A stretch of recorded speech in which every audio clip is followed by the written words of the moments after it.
Assalamualaikum warahmatullahi wabarakatuh. Rekan-rekan praktikan, bertemu lagi di praktikum kartografi dan penginderaan jauh. Kali ini acara praktikum yaitu klasifikasi multispektral, yaitu proses melakukan klasifikasi pada citra multispektral dengan bantuan komputer. Jadi ini proses digital. Klasifikasi multispektral hanya dapat dilakukan atau diterapkan untuk pemetaan tutupan lahan, bukan untuk klasifikasi penggunaan lahan seperti hutan lindung, tegalan. Itu tidak dapat dipresentasikan secara langsung melalui nilai piksel sehingga tidak dapat dilakukan. Nah, klasifikasi penggunaan lahan dapat dilakukan setelah menghasilkan klasifikasi tutupan lahan. Jadi analisis lanjutan baru bisa dilakukan klasifikasi penggunaan lahan. Nah, dalam klasifikasi multispektral ada dua jenis metode klasifikasi.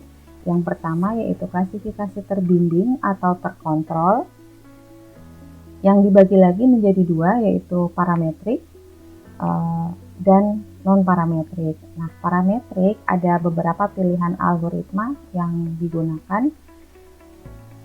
Yang syarat mutlaknya adalah sampel atau training area harus terdistribusi secara normal. Sedangkan non-parametrik ini tidak ada keharusan sampel untuk terdistribusi secara normal. Kemudian klasifikasi yang kedua yaitu tidak terbimbing, ada beberapa pilihan juga, dua diantaranya k-means dan isodata. Nah, dalam klasifikasi terbimbing ada beberapa tahapan yang harus dilakukan. Yang pertama, pemilihan saluran spektral. Ini tergantung citra apa yang teman-teman gunakan. Dan pada saluran atau komposit berapa mudah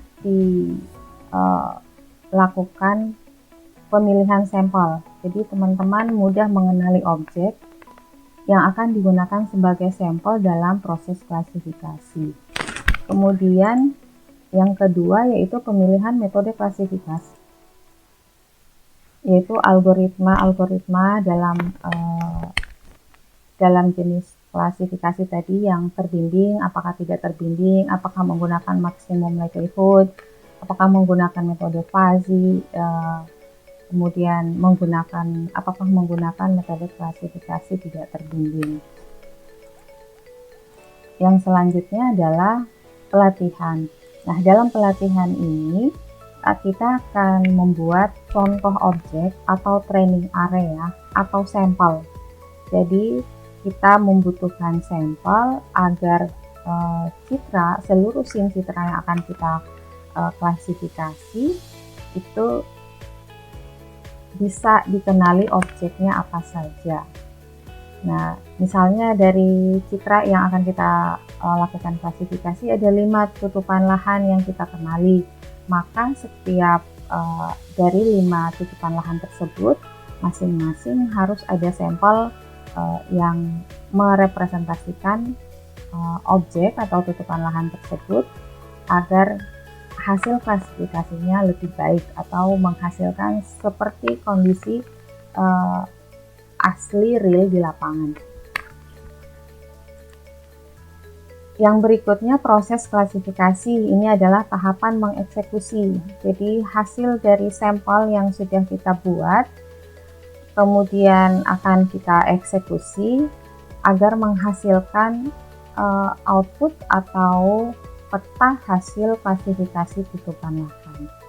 Nah, selanjutnya mari kita lihat bagaimana proses klasifikasi ini dilakukan pada software NV.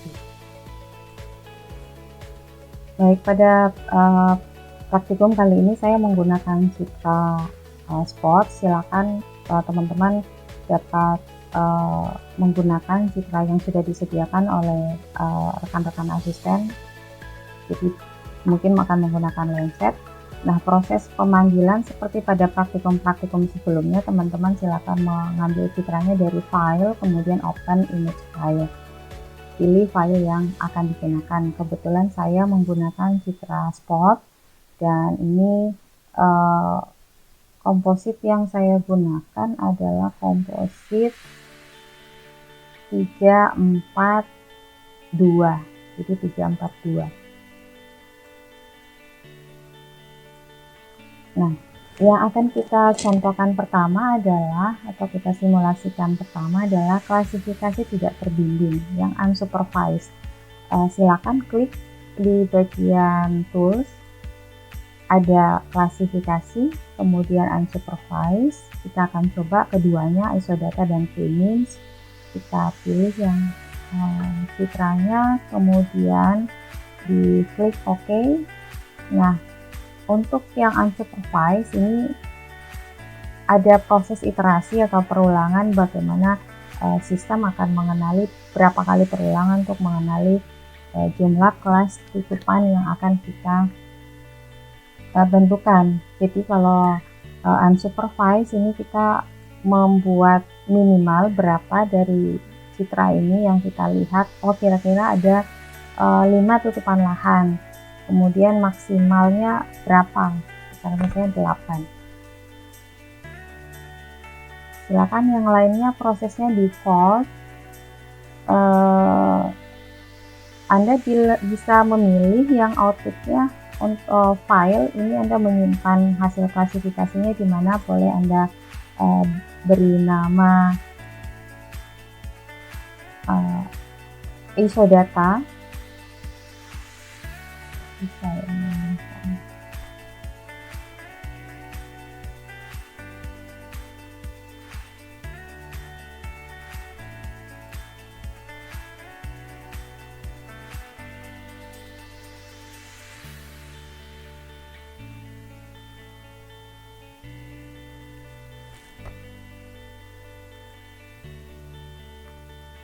kemudian di OK.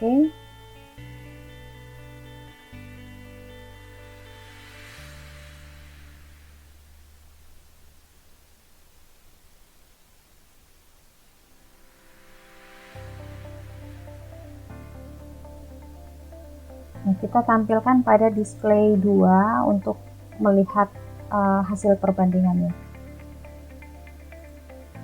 Jadi ini adalah hasil klasifikasi yang isodata. Selanjutnya pada display 2 hasil klasifikasi, silakan klik overlay, kemudian annotation, pilih file, objek, kemudian map key, edit map key items. Nah, dari hasil beberapa kelas ini ada 7 ya, ada 7 kelas yang diidentifikasi oleh proses klasifikasi isodata tadi. Proses atau campur tangan operator dilakukan pasca hasil klasifikasi keluar, jadi bukan berbeda dengan terbimbing yang nanti akan kita simulasikan sebentar. Terbimbing peran dari operator itu di awal, sedangkan yang tidak terbimbing pasca klasifikasi. Jadi dari hasil kelas ini silakan diberi nama kira-kira yang warna merah hasil dari klasifikasi itu apa gitu. Nah, yang paling mudah ini kita kenali yang magenta ya, kelas 6.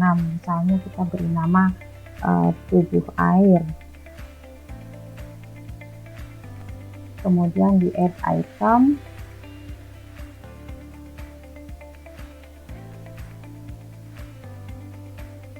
selanjutnya kelas 1. Demikian untuk semua kelas, silakan di nama ini contoh saja, misalnya vegetasi.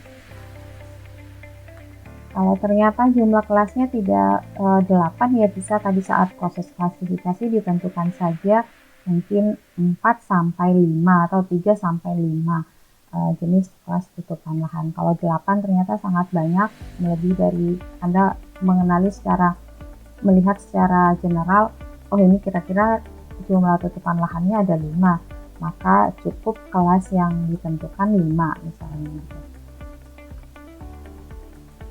Vegetasi. Nah, lakukan proses yang sama untuk semua kelas. Silakan diidentifikasi jumlah kelasnya. Ini kita lihat. seperti itu. Kemudian setelah semua diberi nama, silakan di save, beri nama, kemudian di oke.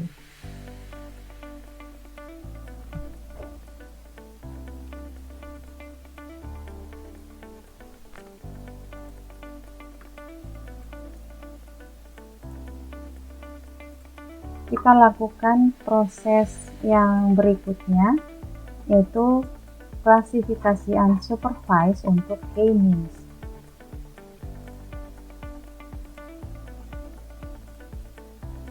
Nah, kalau pada ISO data tadi ada minimal kelasnya berapa, kemudian maksimum kelasnya berapa ditentukan, sedangkan kalau yang K-means ini langsung jumlah kelasnya saja, tidak ada minimal dan maksimum berapa, kita tentukan bisa 4. Silakan bisa dipilih directory untuk penyimpanan, misalnya klasifikasi K-means.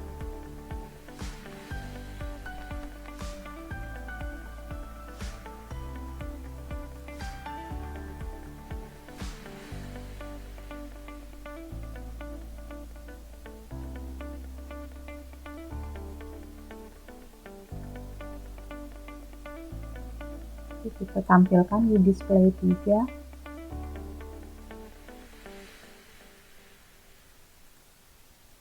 Hasilnya seperti ini. Kemudian silakan dilakukan hal yang sama untuk memberi nama pada hasil kelas. Pilih objek, map key, kemudian edit map key, dan silakan diberi nama sama prosesnya dengan pemberian nama atau anotasi pada hasil klasifikasi ISO data. Nah, dari hasil ini silakan teman-teman membandingkan perbedaan kedua jenis klasifikasi ini, unsupervised yang ISO data dan K-means. Ya, dari hasil klasifikasi teman-teman silakan menjawab soal yang ada pada modul praktikum, membandingkan kenampakan kedua hasil metode klasifikasi yang tadi sudah kita simulasikan, K-means dan ISO data. Apakah terdapat objek tutupan lahan yang berbeda dikategorikan pada kelas yang sama? Perhatikan, Anda bisa link display ya untuk melihat perbedaan kedua tampilan citra. Kemudian menurut Anda metode dengan hasil klasifikasi mana yang paling baik? Nah, selanjutnya kita akan melakukan klasifikasi terbimbing. Jadi yang ingin saya tekankan adalah syarat untuk klasifikasi terbimbing, sampel harus homogen. Jadi pada saat teman-teman melihat dari rona, dari warna, ini sebisa mungkin homogen. Jadi bisa menggunakan bantuan zoom yang ada di bawah ya, melihat homogen atau warnanya solid, utuh, satu warna.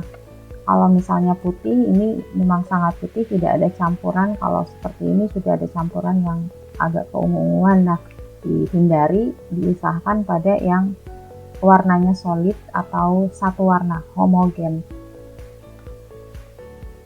Kemudian jumlah piksel kurang lebih 100 piksel. Jadi pada saat memilih area kurang lebih 100 piksel, beri nama sampel sesuai analisis, kemudian lengkapi training area sehingga sebagian besar objek tersampel dengan baik. Jadi semakin banyak sampel yang diambil maka semakin baik. Mari kita simulasikan. Pertama adalah teman-teman silakan klik overlay, kemudian region of interest. Nah, di sini ada pilihan apakah pemilihan sampel mau dilakukan di halaman image. Jadi ini adalah tampilan image, display image, atau di display scroll. Ini ini scroll ya. Kemudian di display zoom. Nah, karena ada keharusan untuk memilih warna yang solid atau homogen, sebaiknya atau mungkin lebih mudah untuk di zoom ya, kecuali menggunakan citra resolusi tinggi, mungkin di display image juga sudah cukup jelas. Nah, seperti ini kalau kita arahkan, ini ada campuran warna yang tidak solid ke hijau.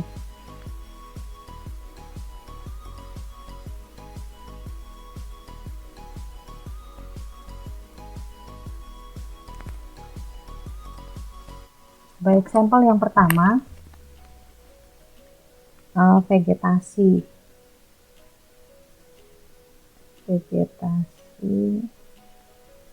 rapat ya. Jika Anda menggunakan citra yang berbeda dan dilakukan pada daerah yang berbeda, ini kelas tutupan lahannya bisa juga berbeda. Jadi monggo bebas teman-teman bisa menentukan nama atau jenis tutupan lahannya. Kemudian memilih sampel.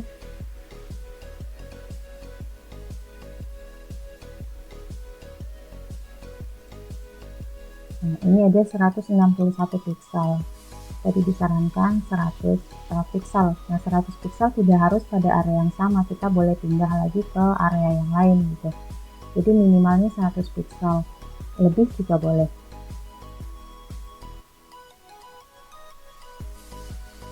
Ini berarti yang agak hijau, yang sangat hijau.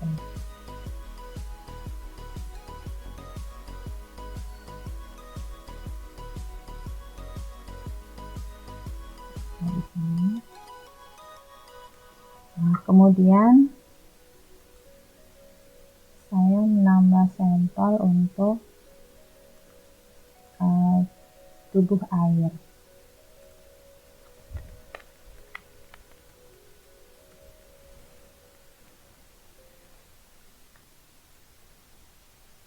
Tubuh air.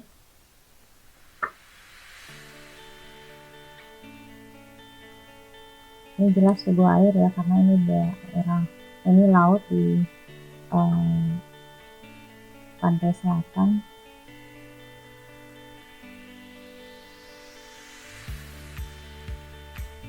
Ya, 92 pixel belum memenuhi untuk 100, kita coba pindah ke tempat lain.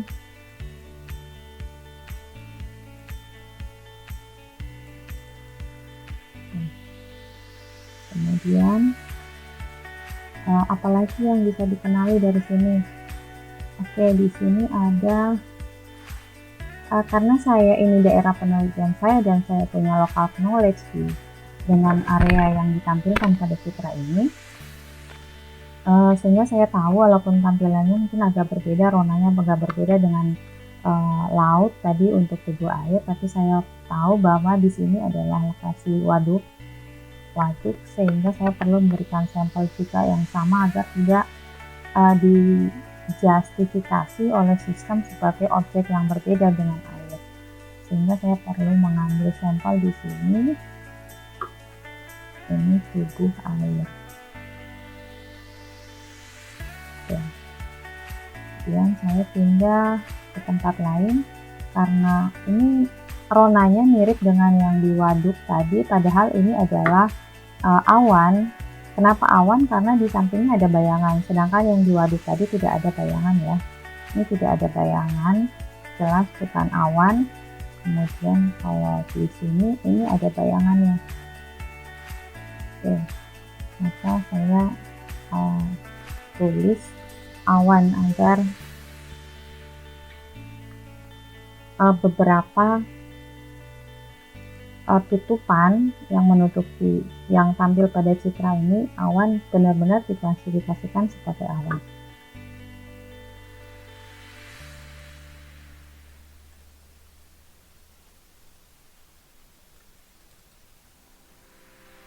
Kemudian di sini juga ada awan.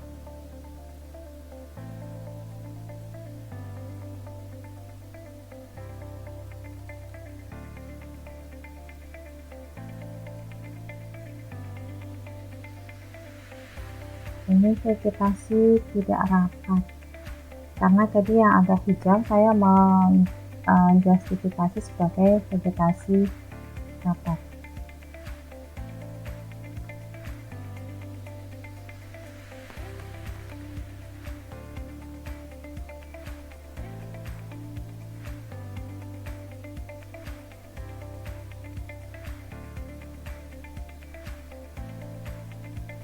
atau mungkin non vegetasi saja ya. Non vegetasi bisa juga sebagai lahan terbuka.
Oke. Cukup mungkin 4, kemudian save ROI, select all item, choose untuk memilih tempat penyimpanan.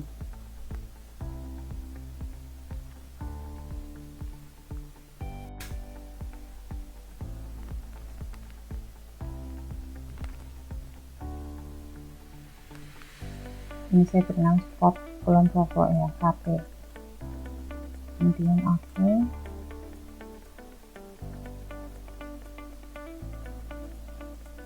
Kita klasifikasi supervise maksimum livelihood.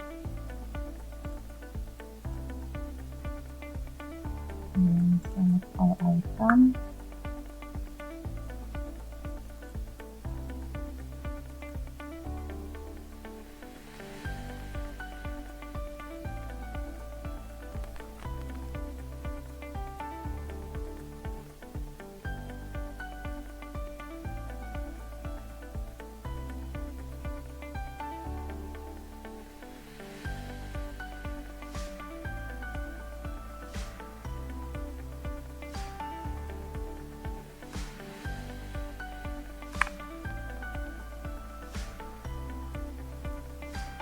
Kita display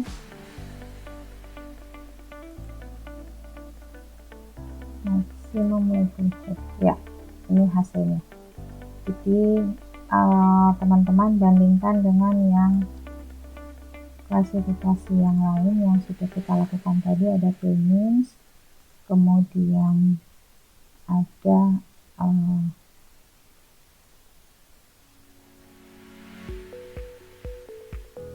isu data.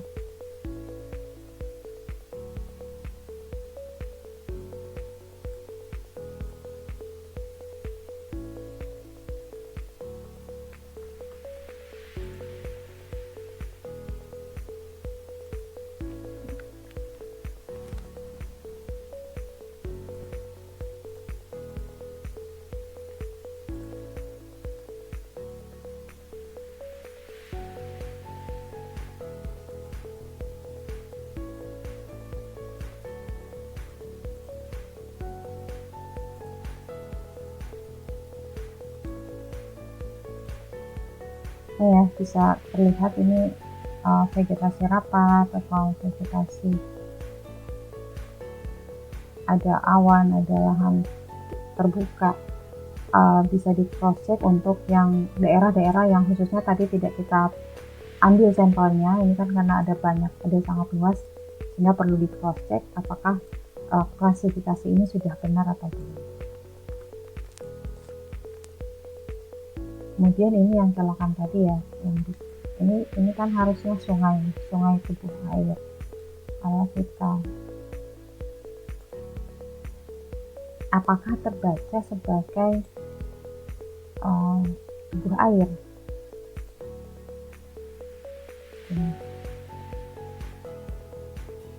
Ini kalian kita jalan terbuka. Tubuh air ya, benar ya, tubuh air. Nah, seperti ini teman-teman silakan untuk melihat perbandingan hasil dari klasifikasi terbimbing. Tadi kita menggunakan maximum likelihood, kemudian yang non terbimbing atau tidak terbimbing ada K-means dan isodata. Teman-teman bisa membandingkan hasil dari klasifikasi ini dan membandingkan proses yang dilakukan. Untuk pertemuan kali ini saya cukupkan. Silakan untuk panduan yang proses yang tadi kita lakukan juga teman-teman bisa melihat di modul praktikum yang sudah di-share. Kemudian mencoba pada citra satelit yang sudah diberikan oleh rekan-rekan asisten. Jadi mungkin akan menggunakan citra Landsat. Demikian saya cukupkan untuk simulasi panduan hari ini. Kali ini terima kasih. Saya akhiri. Assalamualaikum warahmatullahi wabarakatuh.